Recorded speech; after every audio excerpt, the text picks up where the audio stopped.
విదేశాల్లో చదవాలనుకుంటున్నారా? అయితే విదేశ్ కన్సల్ట్ ని సంప్రదించండి.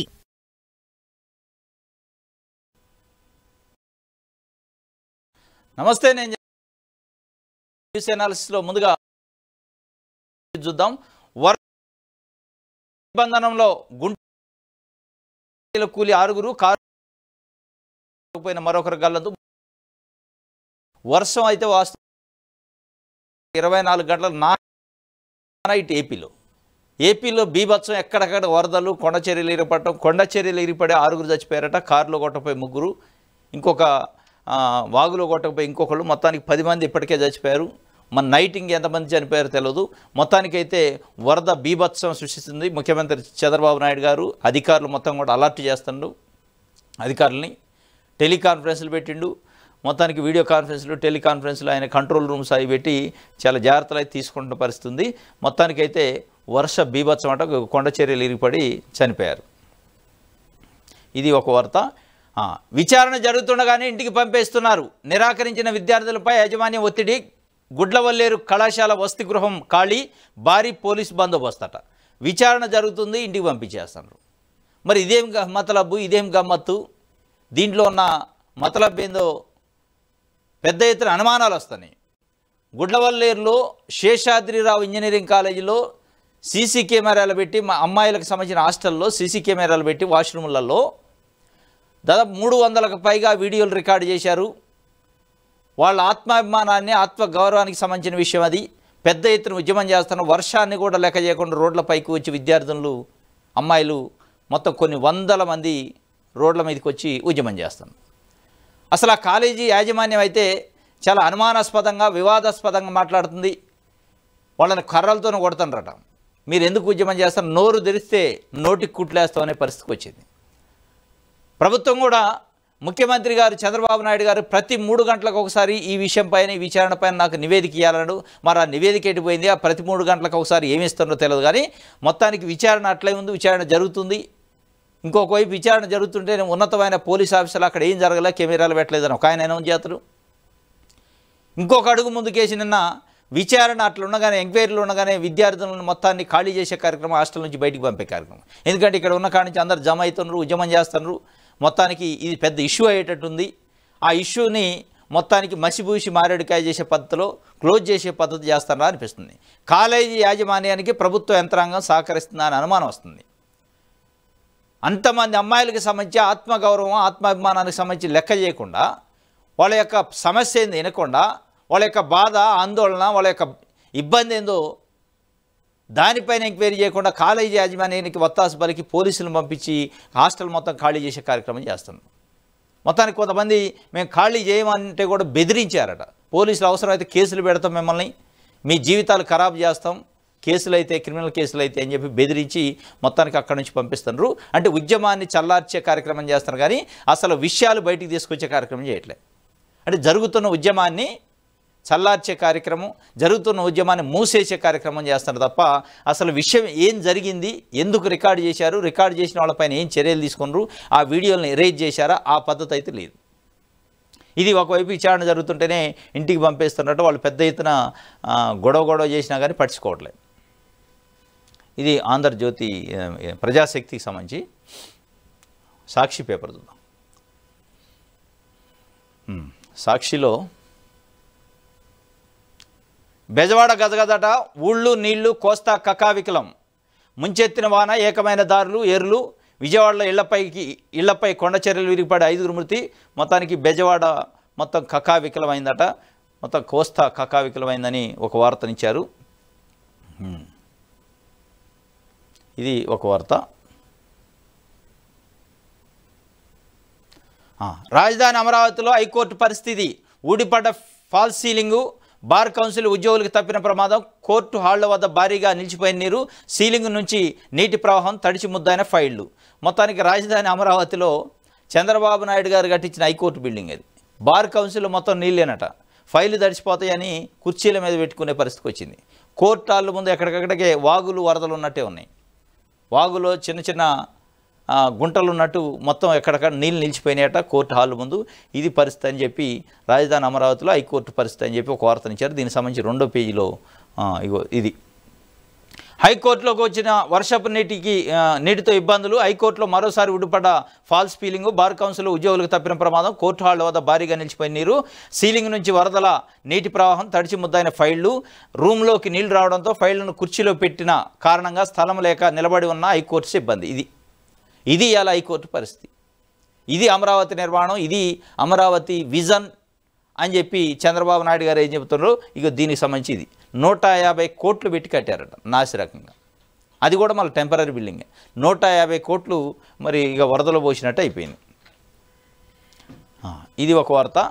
వర్షాల బాధితులను ఉదారంగా ఆదుకోండి ప్రభుత్వానికి వైఎస్ఆర్సీపీ అధ్యక్షుడు వైఎస్ జగన్మోహన్ రెడ్డి డిమాండ్. భారీ వర్షాల వల్ల జరిగిన ప్రమాద ఘటనలపై దిగ్భ్రాంతి. మృతుల కుటుంబాలకు సంతాపం. బాధితులకు అండగా నిలవాలని పార్టీ శ్రేణులకు కూడా విజ్ఞప్తి చేసిండట. వర్షాల బాధితులను ఉదారంగా ఆదుకోండి అని చెప్పి ప్రభుత్వానికి మాజీ ముఖ్యమంత్రి వైఎస్ జగన్మోహన్ రెడ్డి చెబుతున్న పరిస్థితి. దానికి సంబంధించి ఒక వార్తను కూడా సాక్షి పేపర్ ఇచ్చింది.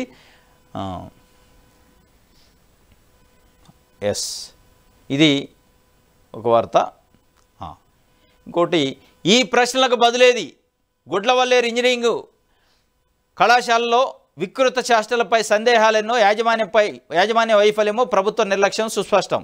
విద్యార్థుల భవిష్యత్తుకు భరోసా ఏది. యాజమాన్యము సర్కారు దొంగాటపై మేధావుల మండిపాటు. గప్చిప్గా ఉండాలని చెప్పి గుడ్లవల్లేరు ఇంజనీరింగ్ కళాశాలలో అంతా రహస్యం.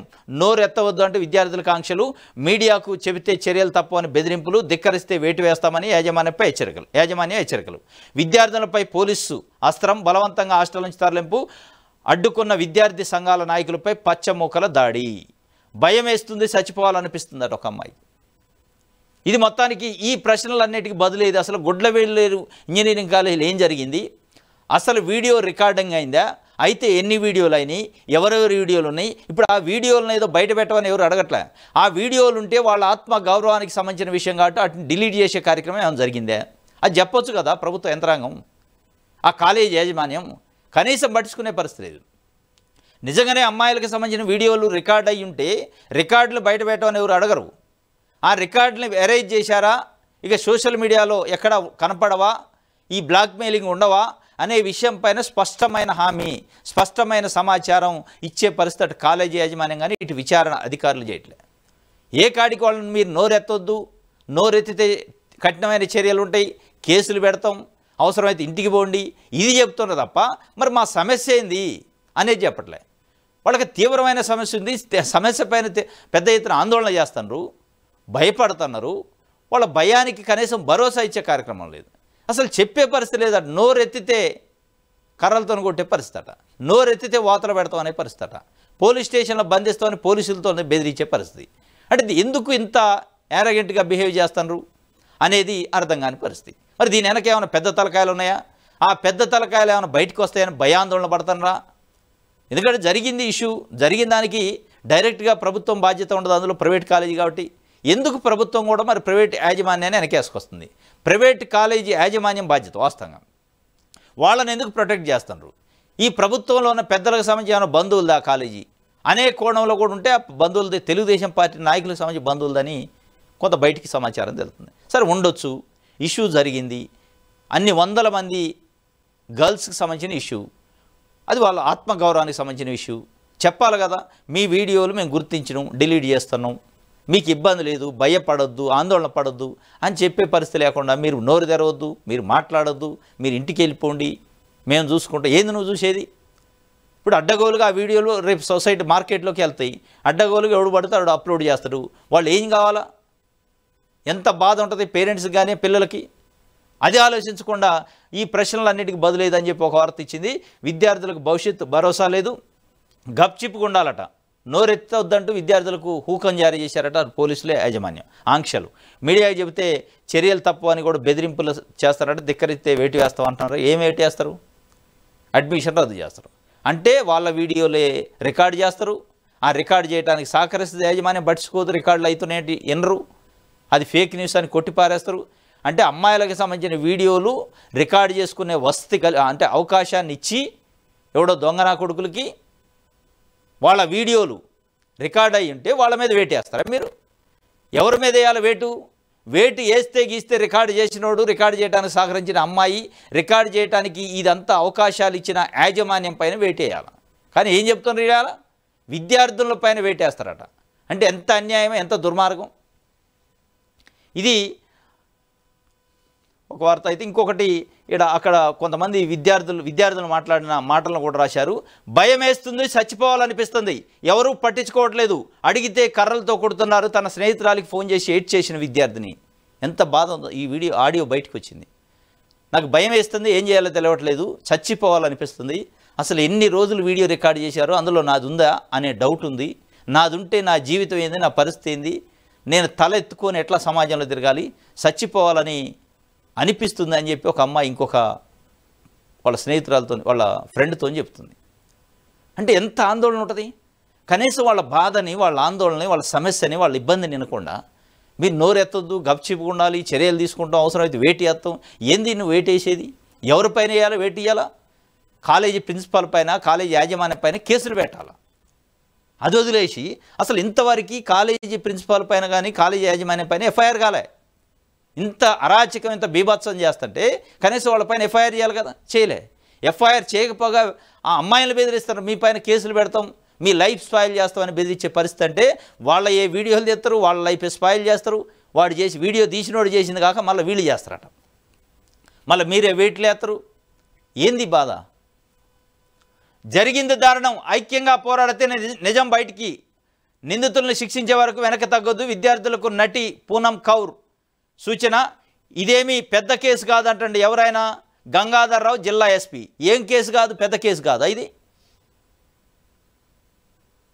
ఏంది ఆయన కేసు గురించి నన్ను ఇప్పుడు అడగొద్దు, విచారణ చేస్తున్నాం, పురోగతిలో ఉందని రాసుకోండి. రాసుకోవటం ఏంది? నువ్వు ఒక జిల్లా ఎస్పీవి అంటే ఇది పెద్ద కేసు కాదని నువ్వే సెల్ఫ్ డిక్లరేషన్ ఇస్తావు, నువ్వే డిక్లేర్ చేస్తావు. అక్కడ కెమెరాలు పెట్టలేదని నువ్వే డిక్లేర్ చేస్తావు.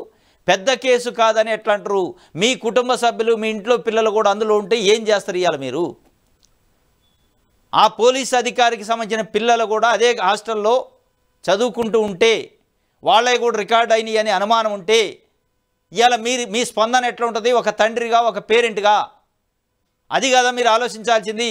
ఒక ఎస్పీగా కాదు, ఒక మానవతా దృక్పథంతో ఒక పిల్లలకి తండ్రిలాగా వ్యవహరించాలి కదా, ఆలోచన చేయాలి కదా. అంత వేగ్గా అంటారా ఇది పెద్ద కేసు కాదు, నన్ను ఏం అడగొద్దు, ఇప్పుడు ఏది పడితే అది రాసుకోండి, విచారణ జరుగుతుందని చెప్పి అంటారా? ఏం విచారణ జరిగింది? 3 రోజుల నుంచి ఏం కనిపెట్టారు? వాళ్ళకి ఏం భరోసా ఇస్తున్నారు? అది చెప్పాలి కదా, చెప్పే పరిస్థితి లేదు. జిల్లా ఎస్పీ మళ్ళా ఎవరు? గంగాధర్ రావు అట. ఆయన మొదటి రోజే అనౌన్స్ చేసిండు, లేదు ఆడ సీసీ హిడెన్ కెమెరాలు లేవు, ఏం లేవు, ఉట్టిదే అని. అంటే మీరు ఇక అనౌన్స్ చేశాక విచారణ ఏముంటుంది? ఒక ఎస్పీ స్థాయిలో ఉన్న ఆఫీసర్ ఆడ కెమెరాలు లేవు అని అనౌన్స్ చేసిన తర్వాత, ప్రకటించిన తర్వాత ఇక విచారణ ఎక్కడిది? విచారణ జరుగుతుంది అని అంటే ఏం విచారణ చేస్తారంటే మీరు ఇక అదే రిపోర్ట్ ఇస్తారు, ఆడ కెమెరాలు లేవు, ఏది లేదని. వాళ్ళు ఆందోళనతో చచ్చిపోయే పరిస్థితికి పిల్లలు వచ్చారు. ఇది సాక్షికి సంబంధించి.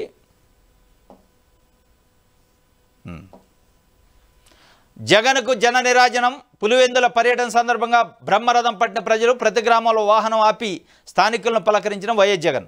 వర్షాన్ని సైతం లెక్క చేయకుండా జగన్ కోసం దారి పొడవున వేచి ఉన్న ప్రజానికం కడప నుంచి పులివెందుల చేరుకునేందుకు 9 గంటల సమయం పట్టిందట. ఇటీవల మరణించిన మాచునూరు చంద్రారెడ్డి కుటుంబానికి పరామర్శ.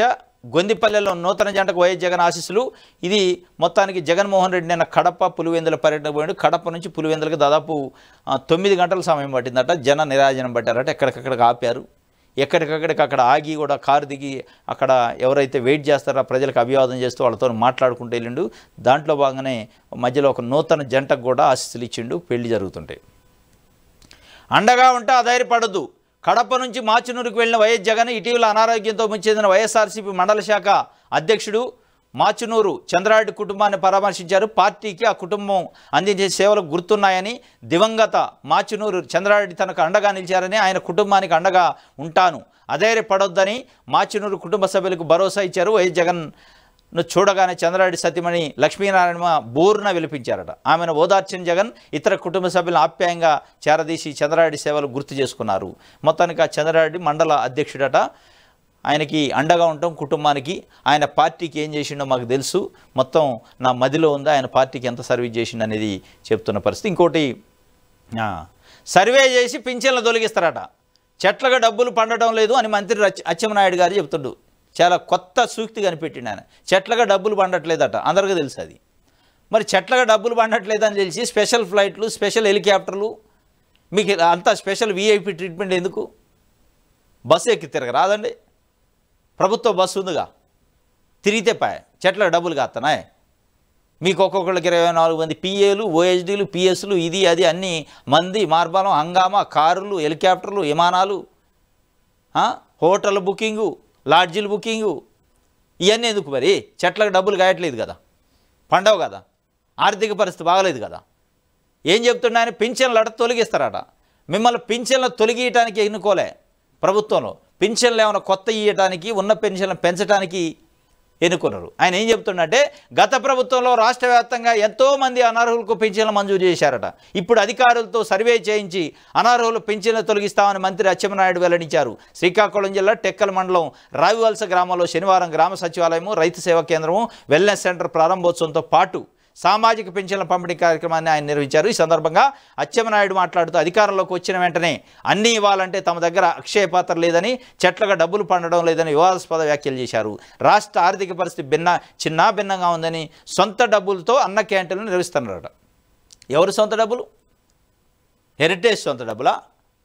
గోకరాజు గంగరాజు సొంత డబ్బులా? ఏ డొనేషన్లా? వాళ్ళ దగ్గర నుంచి మీరు ₹1,00,00,000 డొనేషన్ ఇచ్చారు వాళ్ళంటే వాళ్ళకి 4 కోట్లు మేలు జరిగేది ఉంటేనే ఇస్తారు. అవి సొంత డబ్బులు కాదు, మన కాదు, ఉట్టిదే చెట్లకు డబ్బులు కాయట్లేదు మేము అన్నయ్యన్ని ఇయటానికంటే ఎందుకన్నారు మరి? ఆమె ఇచ్చే రోజు తెలదా? సూపర్ 6లు, సూపర్ 12లు ఇవన్నీ ఇచ్చే రోజు చెట్లకు డబ్బులు పండవనే విషయం మీకు తెలియదా? ఇలా అంటే ఒడ్డెక్కిన తర్వాత ఒడ్డెక్కే వరకు ఓడమల్లన్నా, ఒడ్డెక్కాక బోడమల్లన్నట్టు ఇలా అయిపోయింది. కాబట్టి సీట్లో కూర్చున్నాం, ప్రభుత్వం వచ్చింది కాబట్టి వాళ్ళు ఏం చేసేది ఉంటుందని చెట్లకు డబ్బులు పండట్లేదు అనుకున్నాయని అయితేయా అంటే ఎందుకు అనుకోవాలి, ఎందుకు అన్నారు అనేది ప్రశ్న ఆయన మంత్రి చెబుతుండే, వ్యవసాయ శాఖ మంత్రి. ఇంకొక ఆయన స్పీకర్ గారు, అర్హత లేని వారి పెన్షన్లు తొలగిస్తాం, అర్హత లేని వారి పెన్షన్లు తొలగిస్తామని అసెంబ్లీ స్పీకర్ చింతకాయల అయ్యన్నపాత్రుడు తెలిపారు. అనకాపల్లి జిల్లా నర్సీపట్నం మండలం ధర్మసాగరంలో శనివారం ఆయన వృద్ధాప్య వితంతు పింఛన్ సొమ్మును స్వయంగా అందజేశారు. అర్హత లేని వారి పెన్షన్లు తొలగిస్తారట. అంటే మిమ్మల్ని ప్రభుత్వంలో ఎన్నుకుంది, 164 సీట్లు ఇచ్చింది, ఎవరు అర్హత ఉన్నారు, ఎవరు అర్హత లేరో తెలుసుకొని తొలగించండి తొందరగా అని ప్రజలు ఓట్లు వేశారా? అర్హత లేకుండా 5 సంవత్సరాలు ఎట్లా పెన్షన్ పొందుతారు? అర్హత లేకుండా ఎట్లా వస్తాయి? ఇది మొత్తానికైతే పెన్షన్లు అయితే తొలగించే కార్యక్రమం చేస్తారట. ఇప్పటికే వాలంటీర్ల వ్యవస్థ అగమ్యగోచరం, 100 రోజుల పని, ఎన్ఆర్ఈఎస్ ఉపాధి హామీ ఫీల్డ్ అసిస్టెంట్ల పరిస్థితి అగమ్యగోచరం, అంగన్వాడీ కార్యకర్తల పరిస్థితి అగమ్యగోచరం, రేషన్ డీలర్ పరిస్థితి అగమ్యగోచరం. వీళ్ళందరినీ తొలగించే కార్యక్రమం చేస్తున్నారు. ఇక్కడికి వచ్చిన పెన్షన్లట అనర్హత ఉన్నోళ్ళని తొలగిస్తారట. అనర్హత ఉన్నోడికి ఎట్లా పెన్షన్ ఇన్ని రోజులు ప్రభుత్వం ఇచ్చింది? మరి ఇయ్యదు కదా. అర్హత ఉండి కూడా మీరు ఏదో ఒక రకంగా కత్తిరించే కార్యక్రమం చేస్తున్నారు అనేది ప్రజలు అనుకుంటున్న పరిస్థితి. ఇగో కిందనే ఈడేమో చెట్లకు డబ్బులు పండవన్నాడు, ఈడ మనోడే విమానాలు తిప్పేద్దాం మంత్రులతో పాటు ప్రభుత్వ ఖర్చులతో ఓఎస్డీ, డిఎస్, పిఎలకు విమాన ప్రయాణం. మంత్రులు 96 మంది ప్రైవేట్ సిబ్బంది అట. ఒక్కొక్కటి జీతాలు, విమాన ఖర్చులు, లాడ్జి ఖర్చులు, హోటల్ ఖర్చులు, షూట్ల ఖర్చులు, కార్ల ఖర్చులు, వీటికి డబ్బులు చెట్లకు గాయత్తన్నాయి. కానీ ప్రభుత్వం పేద ప్రజలకు ఇచ్చే పెన్షన్ మట్టికి చెట్లకు పండట్లే. స్పష్టంగా ఎన్నికల సమయంలో ప్రజలకు హామీలు ఇచ్చిన సూపర్ 6 పథకాల అమలుకు ఖజానా ఖాళీ అంటున్న కూటమి ప్రభుత్వం తమ కార్యకర్తలు జేబులు నింపడానికి అడ్డగోలుగా ప్రత్యేక జీవోలు ఇస్తుంది. ప్రజల సొమ్ముతో కార్యకర్తలు జల్సా చేసేలా ఒకరోజు 3 జీవోలను విడుదల చేసిందట. మంత్రులతో పాటు వారు ఓఎస్డీలు, పిఏలు, వ్యక్తిగత సిబ్బంది కూడా విమానాలలో ప్రయాణించడానికి అనుమతించింది. మంత్రులతో పాటు పిఏలు, పిఎస్లు, ఓఎస్డీలు వీళ్ళకి వాస్తవంగా మంత్రికే ఉంటుంది విమానాల ప్రయాణం, గవర్నమెంట్ ఖర్చు అని. వీళ్ళందరికట ఏంటి అంటే మనోడేగా మనం పెట్టుకునేది. మంత్రికి ఓఎస్డీ మనోడే పెట్టుకున్నా, ఓఎస్డీ మనోడే, పిఏ మనోడే, పిఎస్ మనోడే, వాని కూడా జల్సా చేపిద్దాం జనం సొమ్ముతో. మనకు పోయేది ఏముంది? ఈ 5 ఏళ్ళే కదా, 5 ఏళ్ళు మనకి అధికారం ఇచ్చారు జల్సా చేయమని, చేద్దాం. పేద ప్రజలు ఏదైనా సూపర్ 6 పెన్షన్ అడిగితే చెట్లకు పండట్లేదు పైసలు అని చెబుదాం, అయిపోయా. ఇక మీరు జల్సాలు చేయడానికి, మీరు విమానాలలో ఎదురడానికి పేద ప్రజలకు వచ్చే పెన్షన్ని అనర్హత పేరుతో తొలగించడానికి ప్రయత్నం చేస్తుంది ఇవాళ కూటమి ప్రభుత్వం. ఇది ఒక వార్త.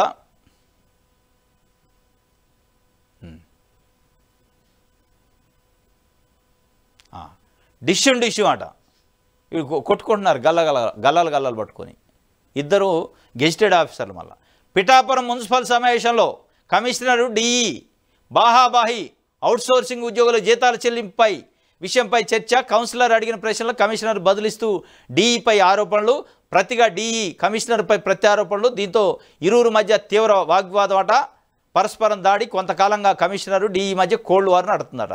వీళ్ళు మున్సిపల్ కమిషనర్ అంటే ఆ మున్సిపాలిటీకి మొత్తానికి హెడ్, డీఈ అంటే కూడా ఆ మున్సిపల్ మొత్తంలో జరిగే వర్కులకు సంబంధించి ఆయన చూస్తారు, ఇంజనీరు.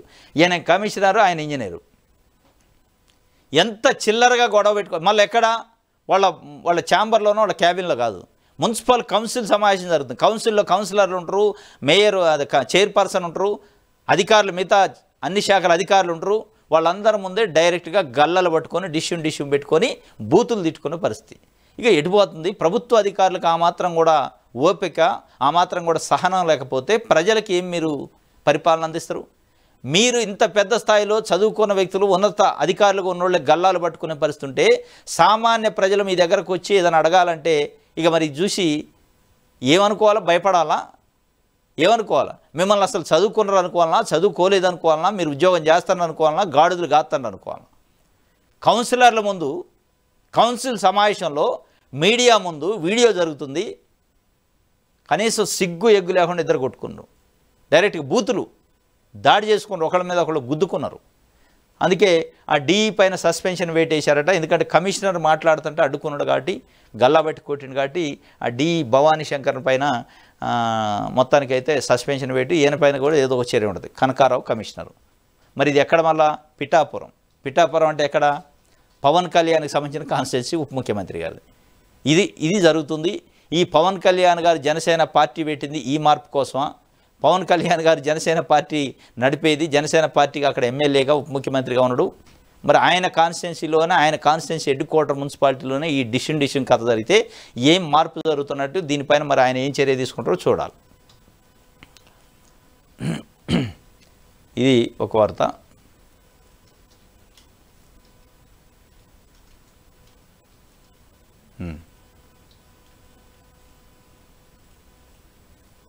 రైట్, ఇది సాక్షికి సంబంధించి.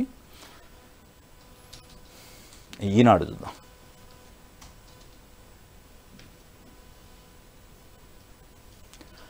మేఘం బద్దలైంది, గంటకు 6 సెంటీమీటర్ల పైగా వర్షపాతం, వాయుగుండము, ఋతుపవన ద్రోణి ప్రభావం. విజయవాడలో గత 20 ఏళ్లలో ఎన్నడూ చూడని వర్షం, మునకేసిన పలు ప్రాంతాలు జలమయమైన గుంటూరు, 10 మంది మృతట. ఇది మొత్తానికి మేఘం బద్దలైందని ఒక వార్తని ఇచ్చింది ఈనాడు పేపరు. ఇంకోటి, 30వ ఏళ్లలోకి దార్శనిక నేత, పాలనా దక్షత. 1995 సెప్టెంబర్ 1న తొలిసారి సీఎంగా చంద్రబాబు ప్రమాణం, 4 సార్లు సీఎంగా అసాధారణ రాజకీయ ప్రస్థానం, ఉమ్మడి విభజిత ఏపీలో తనదైన ముద్ర వేసినట. 30వ ఏళ్లలోకి దార్శనిక నేతట. ఆయన ఈనాడు పేపర్ ఆయన రాసిండు, మనం చదవాలి, నమ్మాలి. దేనికి దార్శనికత? దేనికి ఆయన దార్శనికత? 4 సార్లు సీఎంగా అసాధారణ రాజకీయ ప్రస్థానం అట, తనదైన ముద్ర వేసినట. దేంట్లో తనదైన ముద్ర? ఉన్న ప్రైవేటు పబ్లిక్ కంపెనీలని, షుగర్ ఫ్యాక్టరీలు, అనేక రకాల మజాంజాహీ ఫ్యాక్టరీ, వీటన్నిటిని ప్రైవేటు పరం చేయటమా? ప్రభుత్వ ఆధీనంలో ఉన్న సంస్థలను ప్రైవేటు పరం చేయటంలో ఆయన ముద్ర వేసిండు. ఆయన దార్శనికత. ప్రభుత్వ ఆధీనంలో ఉన్న అనేక సంస్థలని అమ్మేసిండు, షుగర్ ఫ్యాక్టరీలు కానీ అట్లాంటివి. అదేవిధంగా ప్రభుత్వ ఉద్యోగులే ఉండేది ఇదివరకు, దాన్ని అవుట్సోర్సింగ్కి అమ్మేసిండు, కాంట్రాక్ట్ ఉద్యోగాలను క్రియేట్ చేసిండు. ఇది మొత్తానికి ప్రజల జీవితాల్లో కొత్త వరవణ తీసుకొచ్చిండు ఆయన. ఏ విధంగా? వాళ్ళ శ్రమను దోపిడీ చేయడానికి అవుట్సోర్సింగ్ ఏజెన్సీలు పెట్టి, ఏజెన్సీ వీళ్ళ శ్రమను దోపిడీ చేసుకునే విధానాన్ని తీసుకొచ్చిండు. ఇది మొత్తం ఒక వ్యక్తి అయితే, 30 ఏళ్లలోకి దార్శనికత, పాలనా దక్షత. సెప్టెంబర్ 1. ఏంది సెప్టెంబర్ 1? ఆయన బషీర్బాగ్ కాల్పులేమైనా ఎవరు చేయించారు? ఏ దార్శనికత అది? ఇవన్నీ ఉన్నాయి. కాబట్టి ఈనాడు ఏంటంటే మార్గదర్శిలో ఆయనకి చంద్రబాబు నాయుడు గారు చాలా లాభం చేసిండు, గిఫ్ట్ ఇచ్చిండు. మార్గదర్శి రూపంలో సిఐడి కేసును విత్డ్రా చేసుకున్నట్టు ఆయన పొగడాలి. ఇప్పుడే కాదు, ఎప్పుడు పొగుడుతారు. ఇక ఆ పొగడాలో ఆయన పొగుడుతూ రాయాలో, మనం చదవాలి, నమ్మాలి. ఆ దార్శనికత అది. నిజంగానే దార్శనికత అయితే, నిజంగానే ముద్ర ఉంటే మరి 3 సార్లు ఎట్లా ఓడిపోయిండు? 2004లో ఓడిపోయా, 2009లో ఓడిపోయా, 2019లో ఓడిపోయా. ఎక్కడ లేని పొగడతలు అనమాట, లేపేయవారు మొత్తం. దాన్ని జనాలు నమ్మాల. ఇంకోటి, నేరస్తుల చేతిలో సిమ్ కార్డులాట, ట్రాయ్ నిబంధనల ఆసరాగా కొందరు డీలర్ల మోసాలు, హైదరాబాద్ అడ్డాగా 1,00,000కు పైగా విదేశాలకు సరఫరా అయినట. చాలా జాగ్రత్తగా ఉండాలి ప్రజలు దయచేసి. ఎందుకంటే మీరు బయట బజార్లలో ఎక్కడైనా సిమ్ములు తీసుకునేటప్పుడు గతంలో ఆధార్ కార్డు జిరాక్స్ ఇచ్చి ఆ జిరాక్స్ తీసుకునేది, ఇప్పుడు అది లేదు. థంబ్ ఇంప్రెషను, ఫోటో దింపుతారు. మనం పోయి థంబ్ ఇంప్రెషన్ వేసి మన ఆధార్ కార్డు నెంబర్ చెప్తే వాడు సిమ్ ఇస్తాడు. ఆ సిమ్ములు అమ్మేవాళ్ళు పెద్ద ఎత్తున మోసం చేస్తారట కొంతమంది. ఎట్లా?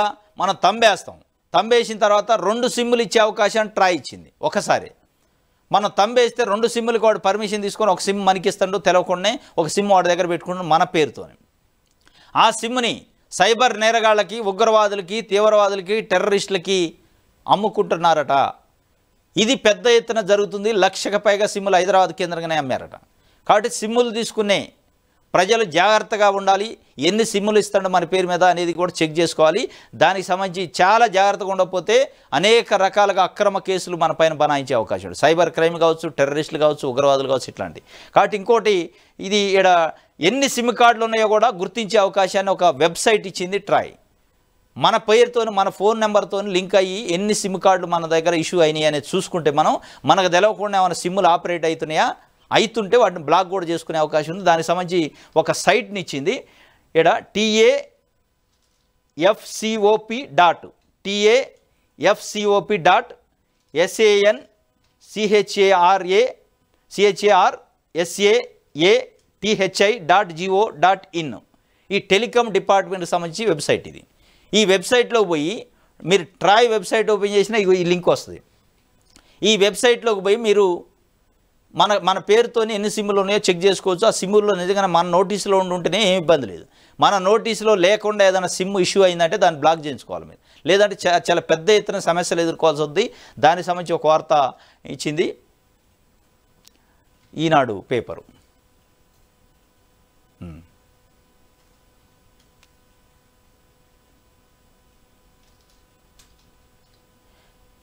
తెలుగువారి ఆత్మవిశ్వాసాన్ని పెంచింది చంద్రబాబే. రాష్ట్ర వ్యాప్తంగా నేడు వేడుకలు, ఫోటో ప్రదర్శనలు, తేదాపా నేతల వెల్లడి.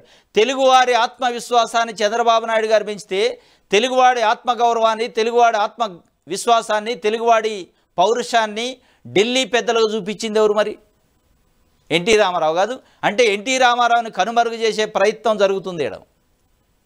తెలుగువారి ఆత్మవిశ్వాసాన్ని పెంచిందట. అంతకుముందు తెలుగువారికి ఆత్మవిశ్వాసం లేదు, ఆత్మగౌరవం లేదు. ఇక చంద్రబాబు నాయుడు గారు వచ్చిన తర్వాతనే తెలుగువారికి ఆత్మవిశ్వాసం వచ్చిందనే విధంగా మొత్తానికి ఒక భజన కార్యక్రమం ఈనాడు పేపర్ చేద్దాం. మీకు ఉంటే ఉండొచ్చు చంద్రబాబు నాయుడు గారి ప్రేమ, అభిమానం, ఆప్యాయత అన్నీ ఉండొచ్చు. మీ దాన్ని ప్రజల మీదకి రుద్దే ప్రయత్నం చేస్తే ప్రజలు ఇప్పటికే క్రెడిబిలిటీ పోయింది, ఈనాడు పత్రికకి పోద్ది. ఇంకా ఇది ఒక వార్త. దిశ చూద్దాం.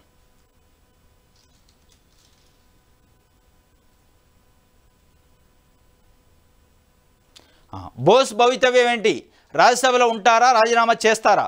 కుమారుడి భవిష్యత్తు కోసమైనా జగన్ పార్టీని విడక తప్పదా? వైసీపీ సీనియర్ నేత పిల్లి సుభాష్ చంద్రబోస్ రాజకీయ భవిష్యత్తుపై సర్వత్రా చర్చ జరుగుతుందట. పిల్లి సుభాష్ చంద్రబోసు రాజ్యసభ సభ్యుడు, వైఎస్ఆర్సీపీ.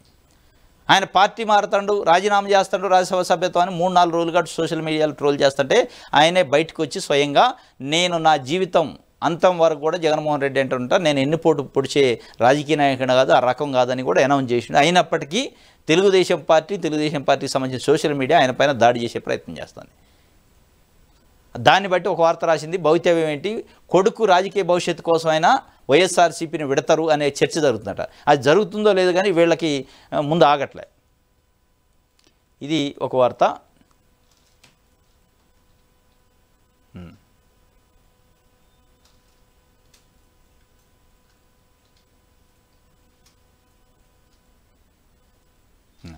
ఫార్మా బాధితులకు వైసీపీ సాయం అట. విషాహార బాధితుడు విద్యార్థులను ఆదుకోవాలని బొత్స సత్యనారాయణ చెబుతున్నారు. ఫార్మా బాధితులు అచితాపురంలో ఎసెన్షియా ఫార్మాలో జరిగిన ప్రమాదంలో దాదాపు 17 మంది చచ్చిపోయారు, ఇంకొంతమంది గాయాల పాలయ్యారు. వాళ్ళకి సంబంధించి వైఎస్ఆర్సీపీ ఒక్కొక్క చనిపోయిన వ్యక్తులకి 5 లక్షల రూపాయల కుటుంబాలకి ఇస్తామని చెప్పి అనౌన్స్ చేసింది. దానికి సంబంధించిన సాయాన్ని నిన్న అందించారట చెక్కుల రూపంలో ఫార్మా కంపెనీల బాధితులకి. బొత్స సత్యనారాయణ ఆధ్వర్యంలో ఇచ్చినట్టు ఒక వార్తనిచ్చారు. ఇది దిశ పేపర్ సంబంధించి. ఓకే, ఆంధ్రజ్యోతి చూద్దాం. ఇది కుండపోత కుండపోత రోజంతా ముచ్చెత్తిన వార బెజవాడ అతలాకుతనవాడ పలు జిల్లాల్లో జనజీవనం అస్తవ్యస్తం. ఇది ఒక వార్త ఇచ్చారు. ఇంకోటి నవశకానికి నాడు నాంది. చంద్రబాబు తొలిసారి ముఖ్యమంత్రి అయి 30 ఏళ్లట. సంక్షోభ సమయంలో పాలన, పార్టీ పగ్గాలు, పనితీరు, ప్రతిభతో పాలనలో కొత్త పుంతలు, సంక్షేమము, అభివృద్ధి, సంస్కరణలతో పరుగులు, విజన్ పాలిటిక్స్కు తొలిసారిగా శ్రీకారం. CEO సీఎంగా ప్రపంచవ్యాప్త గుర్తింపు, 4 సార్లు సీఎంగా బాబు ఘనత. ఇదంతా మీకు ఈనాడు ఆంధ్రజ్యోతి తప్ప ఎవరికి కనపడదు. ఈయన ఘనత, ఈయన ప్రావీణ్యము, ఈయనకు సంబంధించిన అనుభవం ఉండొచ్చు. చంద్రబాబు నాయుడు గారు ముఖ్యమంత్రి చేశారు, చాలా సంస్కరణ తీసుకొచ్చారు, చాలా మంచి పనులు ఉన్నాయి, చాలా ప్రజలకు ఉపయోగపడే పద్ధతులు కూడా ఉన్నాయి. కానీ మరీ ఈ రేంజ్లో మీకు మెచ్చిండని, మీకు నచ్చిండని ప్రజల మీద రుద్దే కార్యక్రమం నవశకానికి నాంది. నవశకానికి నాడు నాంది అట. ఎప్పుడు? సెప్టెంబర్ 1, 1995. ఏది నవశకం? ఏదైతే తెలుగువాడి ఆత్మగౌరవం కోసం పార్టీ పెట్టినా అని ఎన్టీ రామారావు గారు చెప్పిండో, సమాజమే దేవాలయము, దాంట్లో ఉన్న ప్రజలే నాకు దేవుళ్ళు, ఇది కార్మికులు, కర్షకులు, రైతుల రక్తం చెమట చుక్క నుంచి పుట్టిన పార్టీ అని ఆయన అనౌన్స్ చేసినారు చాలా గొప్పగా. దేశ చరిత్రలో కని విని ఎరగకుండా పార్టీ పెట్టిన 9 నెలల అధికారంలోకి తీసుకొచ్చిండు. అనేక సంస్కరణలు చేసిండు. పేదోళ్ల కోసం, బడుగు బలహీన వర్గాల కోసం చాలా స్కీములు పెట్టిండు. ఆయన్ని వెన్నుపోటు పొడిచి 95 సెప్టెంబర్ 1 నాడు సీట్లో, ముఖ్యమంత్రి సీట్ని ఆయన దగ్గర నుంచి గుంజుకోవటం నవశకం ఎట్లయింది? దానికి నాంది ఎట్లయింది? ఎట్లా రాస్తుంది ఆంధ్రజ్యోతి పత్రిక? యాడ్ నుంచి వచ్చింది నవశకానికి నాంది? ప్రజలు ఇచ్చారా? ప్రజలు ఇచ్చిన ముఖ్యమంత్రి పదవి కాదు అది. ఎన్నుపోటు పొడిచి బలవంతంగా గుంజుకున్న ముఖ్యమంత్రి పదవి. అది అందరం చూసిందే సమాజం. కానీ సమాజం అందరూ చూసి, సమాజం అందరూ విమర్శించిన దాన్ని కూడా ఆంధ్రజ్యోతి పత్రిక అది ఒక నవశకం అట, అది నాంది పలికిండట నాడు. నేడు ఈరోజు సెప్టెంబర్ 1, 1995 నాడు అది నవశకం కాదు, అది వెన్నుపోటు శకం అని ప్రజలు అనుకుంటున్నారు. ఇవాళ కనీసం ఉండాలి కదా. ఎన్టీ రామారావు గారు 1994లో ఎన్నికలు జరిగినాయి డిసెంబర్లో. అఖండమైన మెజార్టీ 232 సీట్లతోనే దేశ చరిత్రలో మొట్టమొదటిసారి వన్ వేగా గెలిచిండు. కోట్ల విజయవేశ్వరరెడ్డి ముఖ్యమంత్రి ఉంటే కేవలం 26 సీట్లకు పరిమితం చేసిండు. లెఫ్ట్ పార్టీలకు ఒక 36 సీట్లు వచ్చినాయి, వీళ్ళకి 236, మొత్తం 268 సీట్లు కూటమి దాంట్లో వచ్చినాయి. అఖండమైన మెజార్టీతో ముఖ్యమంత్రి అయితే, డిసెంబర్లో ముఖ్యమంత్రి అయితే, సెప్టెంబర్ ఆగస్టులో ఎన్నుపోటు పొడిచి దాన్ని గుంజుకుంటూ దాన్ని నవశకానికి నాంది అని ఆంధ్రజ్యోతి అంటారు. ఏది నవశకం? ఎట్లా నవశకం అయింది? సంక్షోభ సమయంలో పాలన. ఏ సంక్షోభం? పార్టీలో సంక్షోభమా? ఏది సంక్షోభం? విజన్ పాలిటిక్స్కి తొలిసారి శ్రీకారం. ఏ విజను అంటే ఎన్టీ రామారావు గారిని ప్రజలు గెలిపిస్తే దాన్ని గుంజుకునే విజనా? సీటుని, ముఖ్యమంత్రి కుర్చీని గుంజుకొని అక్రమంగా ముఖ్యమంత్రి అయితే దాన్ని నవశకం అంటే ఏం చెప్తున్నట్టు, మీకు ఏం విలువలు ఉన్నట్టు అనేది ఎలా అప్పట్లో చూసిన ప్రజలు మాట్లాడుకుంటున్న పరిస్థితి. మామూలు రిజల్ట్ అది. 95 డిసెంబర్లో రేడియోలు ఉండేది, మాన్యువల్లో జరిగినాయి. అప్పుడు బ్యాలెట్ పేపర్ ఎన్నికలు. బ్యాలెట్ పేపర్ ఎన్నికలు జరిగిన దాంట్లో అత్యంత చారిత్రాత్మకమైన తీర్పు అది. పెద్ద పెద్ద నాయకులు ఉండేది. ఎలిమినేటి మాధవరెడ్డి, దేవేంద్ర గౌడు, ముత్యం రెడ్డి తెలంగాణ నుంచి, అక్కడ దాడి వీరభద్రరావు, కళా వెంకట్రావు, తమ్మినేని సీతారాం, ఇట్లాంటి వాళ్ళు పెద్ద పెద్ద కోడెల శివప్రసాదరావు, గోరెంట్ల బుచ్చే చౌదరి. రేడియోలో న్యూస్ వచ్చేది అప్పుడు, అనౌన్స్ అయ్యేది ఎలక్షన్ రిజల్ట్ అవుతుంటే, ఈయనెంత గెలిచిండు, ఈయనెంత మెజార్టీతో గెలిచిండని. అట్లాంటి గెలిపించిన వ్యక్తిని వెన్నుపోటు పొడిచి కుర్చీ గుంజుకొని ముఖ్యమంత్రి అయ్యిండు. దానికి నవశకానికి నాందట. ఏమి నవశకం? అక్రమంగా గుంజుకుంటే ఎట్లా నవశకం అయితే? ఆ నవశకంలో కూడా పనులు చేసిండు. వాస్తవమే, సంస్కరణ తీసుకొచ్చిండు, పనులు చేసిండు. కొన్ని ఘటనలు కూడా ఉన్నాయి. బషీర్బాగ్ కాల్పులు కానీ, ప్రైవేట్ వాళ్ళ కంపెనీలు అమ్మేయటం కానీ, ప్రైవేట్ పరం చేయటం కానీ, ఇవన్నీ వీరు చేసిన ఘనకార్యాలే. నవశకానికి నాందట. తెరపైకి మాజీ డీజీపీ పేరు. శనివారం 10 గంటల పాటు జత్వాని వాంగ్మూలం, అంతా వీడియో రికార్డింగు. పోలీసులు ఫిర్యాదుగా స్వీకరించే ఛాన్సు. సుమారు 200 డాక్యుమెంట్లు చూపించిన విచారణాధికారి. వివరాలు సేకరించిన ఏసీపీ స్రవంతి. తల్లిదండ్రుల నుంచి వాంగ్మూలం. మరోసారి మీడియా ముందుకు జత్వాని. పిఎస్ఆర్ కాంతిరాణ కనుసన్నలో కేసు. ఫోర్జరీ డాక్యుమెంట్లు సృష్టించిన వారిపై కఠిన చర్యలకు డిమాండు. కదంబరి జత్వాని కేసులో తెరపైకి మాజీ డీజీపీ పేరును తీసుకొచ్చింది ఆంధ్రజ్యోతి. ఆమె తీసుకొచ్చిందో లేదు కానీ వీళ్ళకి ఆరాటం ఆగట్ల. ముందు ఆంధ్రజ్యోతి పత్రిక ఎవరెవరిని అందులో ఇరికియాలని రోజుకు ఒక పేరు పెడుతుంది. నిన్న 3 పేర్లు రాసింది ఐపీఎస్లు. ఇవాళ ఒక డీజీపీ పేరు, మాజీ డీజీపీ పేరు కూడా తెరపైకి తీసుకొచ్చింది. తెరపైకి అది రాలా, మీరు తీసుకొస్తున్నారు. తెరపైకి ఆ పేరు రాలే, ఆమె చెప్పలే. మీరు ఎక్కడ లేని ఉత్సాహం ఆ డీజీపీని ఎవరినో ఇరికియాలి. ఇప్పుడు ఇరికిచ్చే కార్యక్రమం చేస్తున్నారు. ఇది మొత్తానికి ఆంధ్రజ్యోతికి సంబంధించి వార్త. ఓకే, అవిశ్రాంత పోరాట యోధుడట. నాలుగో పర్యాయం ముఖ్యమంత్రిగా చంద్రబాబు ముందున్న తక్షణ కర్తవ్యం ఒకటే, ఆంధ్రప్రదేశ్ను మళ్ళీ దేశంలోని అగ్రగామిగా నిలపాలి. ఈ సమోన్నత లక్ష్య సాధన దిశగానే ఆయన విజన్ 2047 విజన్తో ముందుకు సాగడానికి ప్రణాళికలు రూపొందిస్తున్నారు. అవిశ్రాంత పోరాట యోధుడు రాసింది TD Janardhan, Telugu Desam party MLC. మరి అది రాయకపోతే ఏం రాత్రు? అవిశ్రాంత పోరాట యోధుడు అని ఈనాడు ఆంధ్రజ్యోతి రాయకపోతే, నవశకానికి నాంది అని ఈనాడు ఆంధ్రజ్యోతి రాయకపోతే అది పనికిరానోడు చంద్రబాబు నాయుడు అని రాతరా? బషీర్బాగ్లో కాల్పులు జరిపిండు, రైతుల్ని హత్య చేసిండు అని రాసరా? మజాంజాహీ లాంటి, బాన్స్వాడ షుగర్ ఫ్యాక్టరీ లాంటి ఫ్యాక్టరీలను అమ్మేసిండని రాత్రా? రాజేశ్వరం షుగర్ ఫ్యాక్టరీ లాంటి అమ్మేసిండని రాత్రా? అవుట్సోర్సింగు, అదేవిధంగా కాంట్రాక్ట్ ఉద్యోగాలను తీసుకొచ్చి ప్రజల ఉద్యోగుల శ్రమను దోపిడీ చేసిండు, దానికి నాంది పలికింది ఆయన అని రాత్రా? ఈ రాయరు. ఇది వాళ్ళు అవిశ్రాంత పోరాట యోధుడు. దేంట్లో పోరాటం చేసిండు? ఏ ఉద్యమాలు చేసిండు? ఎక్కడ వీధి పోరాటాలు చేసిండు? ఏమన్నా కమ్యూనిస్ట్ నాయకుడు ఆయన? అవిశ్రాంత పోరాట నాయకుడు అని రాశారు. ఇది ఆంధ్రజ్యోతికి సంబంధించి. ఆంధ్రప్రభ చూద్దాం. కుండపోతవాన వరదై గుండె చెరువై బెజవాడ బావురు మందాట గుంటూరు ఘోషించింది. మెరుపు వరదతో రాష్ట్రం ఉక్కిరిబిక్కిరైంది. ఇది కృష్ణమ్మకు పోటెత్తిన వరద. ఇది వరదకు సంబంధించి తీరంలో అలజడట. మొత్తానికి కుండపోతట కుంభ ఉష్టి 46 ఏళ్ల తర్వాత. గుడ్లవల్లేరు ఘటనపై మహిళా కమిషన్ సుమోటో కేసట. రహస్య కెమెరాలపై విడిన మిస్టరీ. ఆగని విద్యార్థుల ఆందోళనలో లభ్యం కాని కెమెరాలు వీడియోలు లభ్యం కావు. ఎట్లయితే విద్యార్థులను ఆడ ఉంచరా, నోరు తెరవనీరా, మాట్లాడనీరా, ఇంటికి పంపించే కార్యక్రమం పోలీస్ కేసులు పెడుతుంటే లభ్యమవుతాయి. అవి కావు, కానియరు, బయటికి రానియరు. బయటికి రానిపోతారని ఆ వీడియోలు ఏమైనా ఉంటే డిలీట్ చేస్తే వాళ్ళు పాపం సంతోషపడతారు. ఆ వీడియోలను బయట పెట్టమని కూడా అడగట్లా, అడగకూడదు కూడా. ఇది ఒక వార్త.